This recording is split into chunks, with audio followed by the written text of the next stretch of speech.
Alrighty, folks, as promised, you're going to love this lady, Leah the Trader, on Twitter, YouTube, and Instagram. Make sure you look for the blue checks. As promised in video number 2, we're going to talk about the 8 trading psychologies that we all get wrong. Leah, this is a thread you have pinned on Twitter, so thank you for doing that. Why don't you talk about kind of the framework of this, and then let's just go through all 8. Yes, let's do it. So as someone who was around psychology, I really feel it's important people understand that this will, if they don't pay attention to psychology, they will not be successful in investing and trading. So there are some principles that I created and I want to talk about because I want people to make money. More people happy with money, the world will be better. Agreed. So first one is, people don't like the reality. They do not like to look at who they are because we have our ego that doesn't allow us to look at our weaknesses.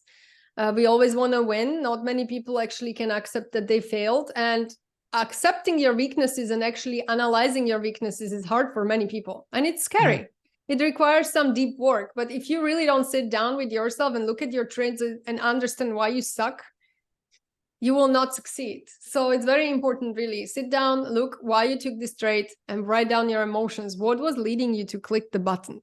Is it because you're impatient? Is it because you were greedy? Is it because you were desperate? Or were you tired? And I think that's extremely important to know your flows in order to improve them.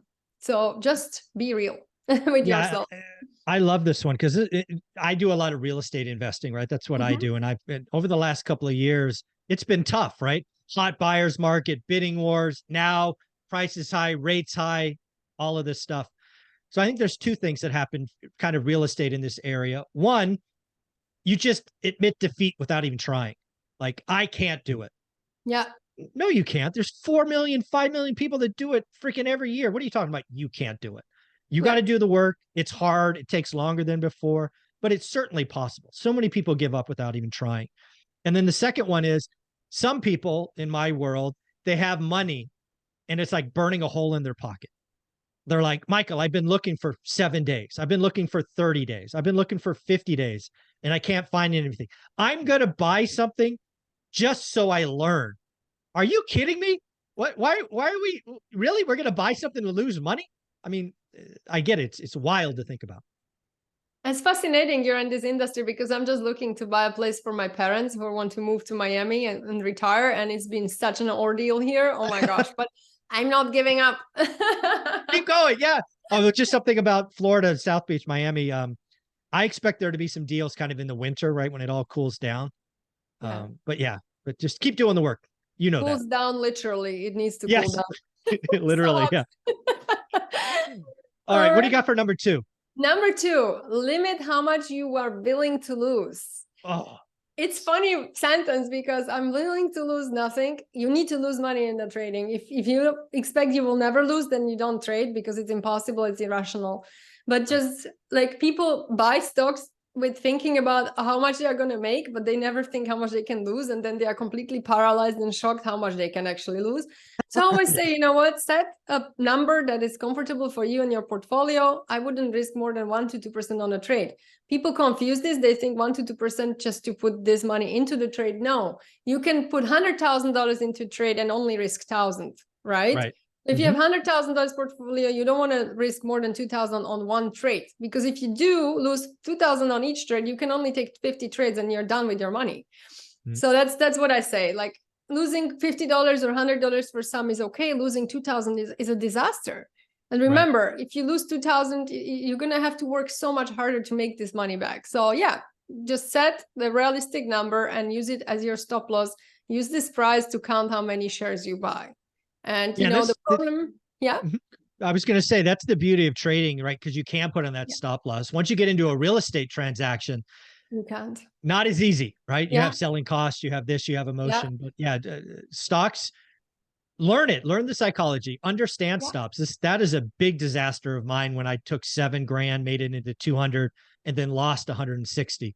Because I didn't use stops, and it just. I had the same thing, my dear. I think every successful trader I talked to, they lost everything at some point. Me, 2020, made $500,000. 2021, lost $500,000. So great, Dejan, what can I say? But the problem there is 99% of traders, when they lose this money, even when they lose more than they should, they freak out. Yeah. They paralyze themselves, they are traumatized, and they will never touch the markets ever again. And that is really sad. 12 years, didn't touch the market. So I Yeah. am that person you just talked about. So thank you for that. Yeah, Human psychology works even when you're an old guy like me. it Oh, does. that's so funny. All right. How about number 3? Trading is like life. You want to focus what is in front of your eyes and not making up stories and biases and should have, could have.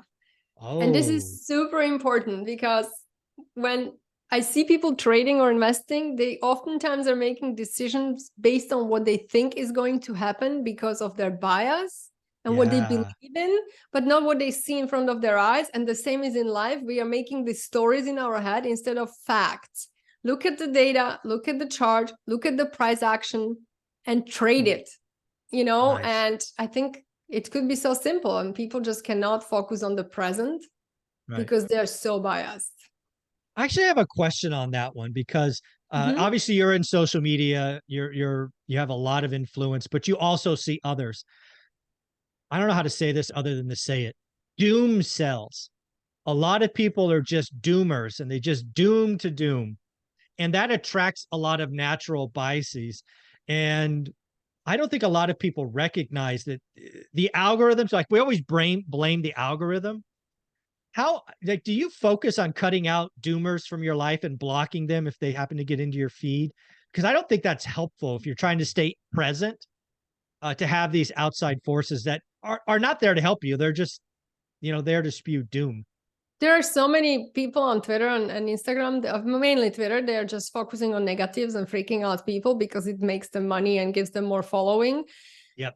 I had a great mentor in investing, which I'm thankful for. And he told me, if you're going to read the analysts' reports, Seeking Alpha and Twitter, you're never going to make money, because Twitter is showing us the negative and the freaking out posts. And if you are not mentally stable, you're going to be making decisions based on whatever someone just pooped out that day.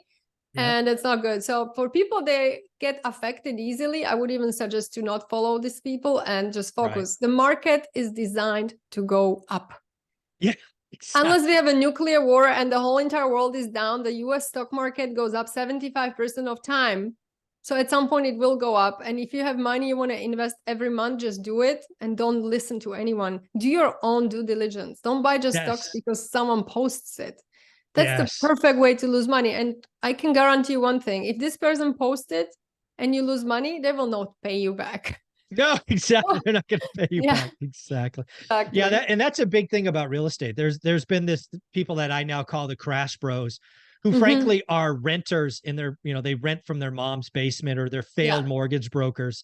And all they do is preach fear every day. They're not in the game. They're not doing the work. They're not writing offers, and they own nothing. Why the hell do people listen to that? It's wild. I tell you one quick thing, which you might appreciate. Okay. I bought my 14 apartments in Germany. Okay. Do you think that one time I was buying the apartments, I looked at interest rates, I looked at the macro, I didn't give a damn. I found a house that was inexpensive. I liked it. I looked, of course, I wouldn't buy just a cheap shit house. I looked at the technical structure, the roof, the windows, the electrical was fine. It had cosmetic errors. It was burned from like a little fire that I just needed to paint it and build a new stairway.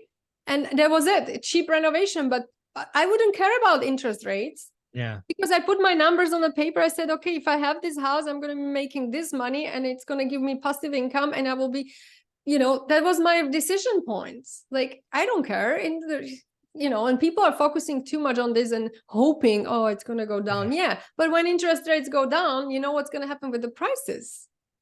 They're going to go again high. So just buy what you need. And I agree that right now, many times it's cheaper to rent than own, sadly. It's true in cities for sure. Like New York being always like that.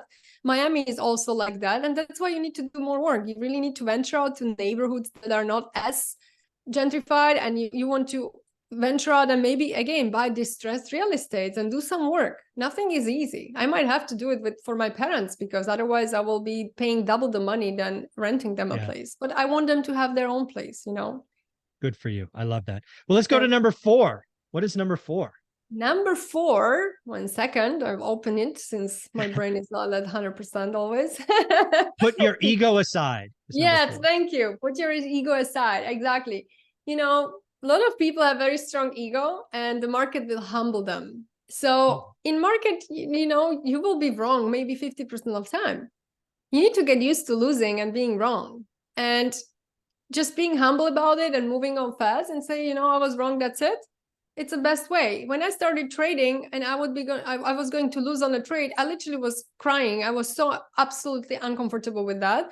And then when I lose, I don't even feel it. I'm like, okay, it's all done. Next one. It's fine.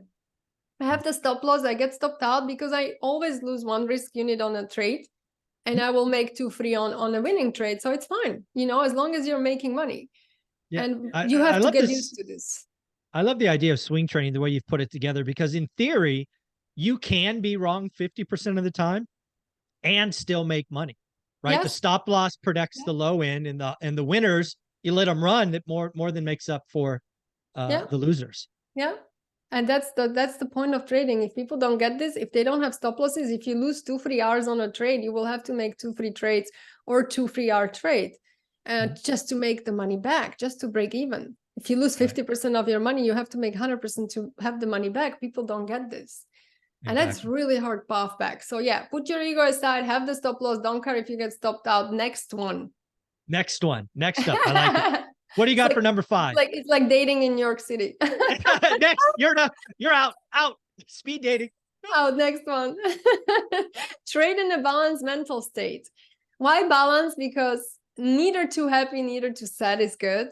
On Friday, I did a really shitty job trading. I actually didn't even trade because I was way too happy. I slept 9 hours natural sleep. I woke up. I felt like I'm going to rule the world. I was like, yes. And I was like, I am not good to trade. I'm too excited, too high from life. I'm not going to make good decisions. I'm going to think that I can win every trade. And I just was too excited and it wasn't good. If I'm too sad, again, like it's almost this like self-fulfilling prophecy. If you're too upset and sad, you almost want to get into bad trades so you can confirm that you're having a shitty day and lose money on top of that. I'm going to lose money and validate it's a shitty day. It's something subconscious. Every time I'm tired and sad and I take a trade, I always lose. I said, yeah, of course, the last thing I needed is to lose. Do. So now I'm just like, nope. Slept less than 5-6 hours, no trading for me. I might look at the market because I have all my money in the market. I manage 5 portfolios, so I might look and maybe sell some options with a strict criteria that I don't change. But taking a day trade or getting into positions on days like this, nope. Nope, not for you. I love that. We did skip number 5. Number 5 is trade what makes sense for your portfolio and personality. Yes. What's that one about? That's what I'm telling to people, you know, again, a lot of people want to look at Twitter and the process is, oh my God, these guys are making 500-600% on 0 DTEs. I hate 0-day expiration options. I never traded them. I tried once, I died. It doesn't work with my personality. I don't care. And I can guarantee you that I'm making more money with just pure shares that I love to trade than these guys with their 0 DTEs. It just doesn't work with me. I cannot trade something moving that fast, that the probability of success is very low. Like they lose money probably 80-90% of time. But then when the 10% they hit, they make the money back. Doesn't work for me. I do not want to lose. I want to lose 50% of time because I don't want to lose more than that. So I trade shares. I don't like it. But some people love it. They love the casino. Maybe they have smaller accounts. Good for them. They can do it. It doesn't work for me. I would rather trade 5 shares with small account. Then I should trade this because I get panic attack from this. So know yourself. Trade what makes sense for you and your personality so you are actually happy when you're doing things, not stressed. I have a question kind of leaning on this and kind of what Warren Buffett tells the average investor, right? Only buy companies that you know and trust, that you really like or use. Do you kind of follow that as well? Or are you kind of like, hey, I'm going to look at a chart. I don't really even need to know what they do. I'm going to trade on the chart. In trading, I don't care what they do. In investing, I do care what they do. Okay. But in investing, I need to know the financials. I need to know everything about the company. It's a different animal. I need to follow the earnings reports. In trading, I honestly don't know half of the companies I trade what they do, and I don't care because it's a technical trading, news-based trading, earnings trading. After earnings when you have a huge gap. So that's the point. And yeah, when it comes to this, you know, a lot of people say, I buy the stock because it's in my city. Just because it's in your city and it's close to your house doesn't mean the company is doing well. Or I buy the stock because I use it. Just because you use it doesn't mean the company is doing well. So I don't think that should be the investment decision. Okay. Again, you know, so psychologically, yes, people do it, but is it a good decision for investing? No, I don't think so. How about price points? Do you avoid stocks over a certain price or under a certain price? Or again, it's the chart. It's always the chart. I don't trade penny stocks. I try to trade stocks that are highly liquid, that I don't have to be stuck in a position, a huge bid and ask spread. I try to trade stocks at least $5 or $10 in price and up to whatever. I don't care. I even was trading Booking, which is over $3,000 a share. It's truly, I had it actually, I was investing, that was in my investing portfolio. I'm out of that one now. What I focus more when I invest is the valuation. Like I like to buy, like I sold NVIDIA. I know people say you're crazy, never sell your NVIDIA, but look, my money is not limited. And I found NVIDIA just got so overvalued at some point that I sold it and I will invest the money to something that's more undervalued, you know? So that's how I invest. And usually I get out of positions with covered calls. If I get called away, then I'm out. Now I have covered calls on Amazon 160. By August, if we get there, I get out. If not, I will sell more of covered calls. So that's how I roll. There you go. I like it. Well, let's get to we got two more. Got number 7. Yes. Have a plan. I really tell people to have a plan. And I know everyone is saying that. Everyone is like stressing it out. People might be sick and tired of it. But what it really means, have a plan, is to know when you're taking a trade. Like some people just look at the chart and they like click buy. How many shares are you going to buy? Where are you getting out? Where are you getting out with loss and with profit? Okay, so you need to know that first before you buy the shares, because again, if you just YOLO 500 shares and your stop loss is $3, that means you're going to lose $1,500. If that's not your plan and you are only allowed to lose $500, then you bought too many shares. And then if the stock goes against you, you're going to freak out. You might even lose more, and then you're going to have really hard time to make the money back. So before the trade, always know where you want to look at the chart, where you want to get in, where you want to get out, how many shares you can buy, and then you get in. The limit sell with profit, I kind of play with it when I trade because it depends on the overall market, depends on the VIX. I'm looking at multiple things when I'm in the trade. When it comes to swing trade, I have a rule where I approximately want it to get, but what I want doesn't matter because the market is like, dream.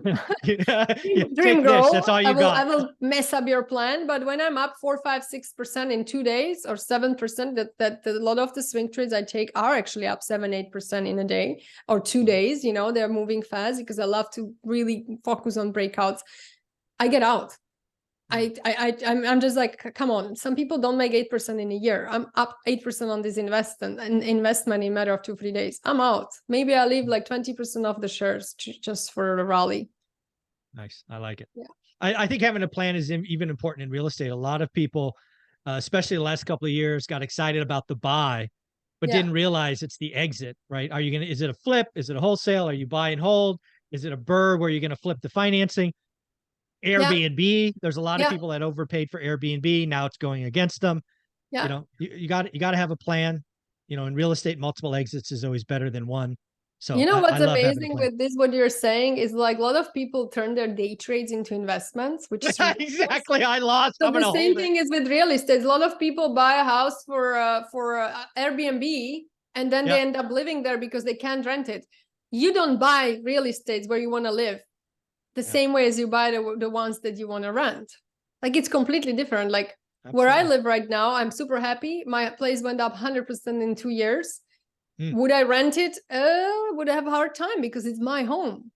But if I want an Airbnb, I would probably buy it in a different location, different building, which also I wouldn't want to maybe live there because I have different requirements. So yeah, you're right. People need to have a plan with everything in life. Amen to that. Well, let's bring us home with the final one, number 8. Number 8, be patient. And that, I mean, look, trading, life, business, growth, real estate. I'm super impatient, I have to tell you. That's my worst weakness. I'm impatient with investments. I'm impatient with people. I'm impatient. And I'm working on myself really hard, and I know it.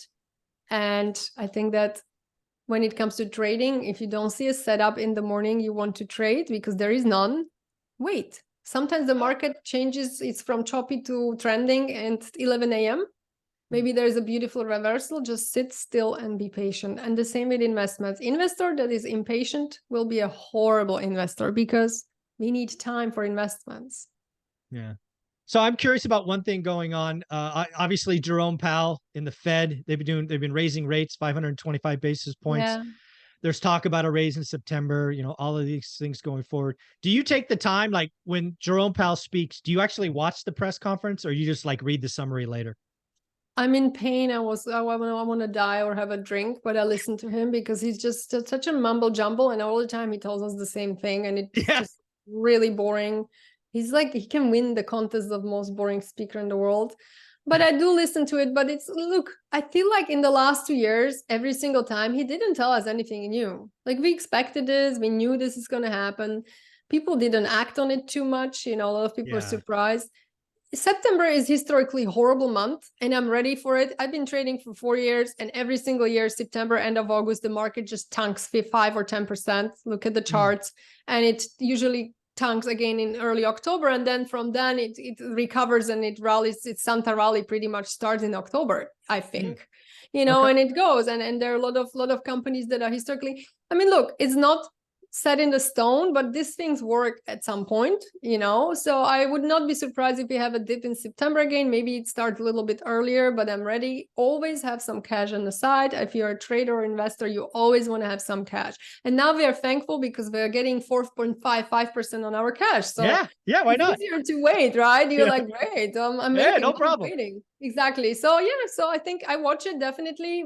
Probably we're gonna have a dip. The market was rallying like crazy. It would be totally healthy to have 5 or 10% dip in the market. I'm not gonna freak out. I'm ready for every weather, like an insurance agent. I like it. Well, you put out a lot of great stuff on Twitter. You obviously have Instagram and YouTube. How would people look you up and find you? I'm on Twitter, Leah the Trader with the blue check mark. I'm on Instagram, leah.d.trader with a blue check mark. And I'm on YouTube where I have over 150, 200 videos. I don't remember. I'm posting 1 or 2 videos a week where I show my trades, where I show my thinking. Now I started talking about dating for traders and stuff like that. So it's pretty fun. It's growing. So there you go. Please find me do us there. a favor, folks. Give her a follow, send her a note, tell her that you came from one rental at a time so she knows her time this Sunday morning was worthwhile. Leah, thank you so much.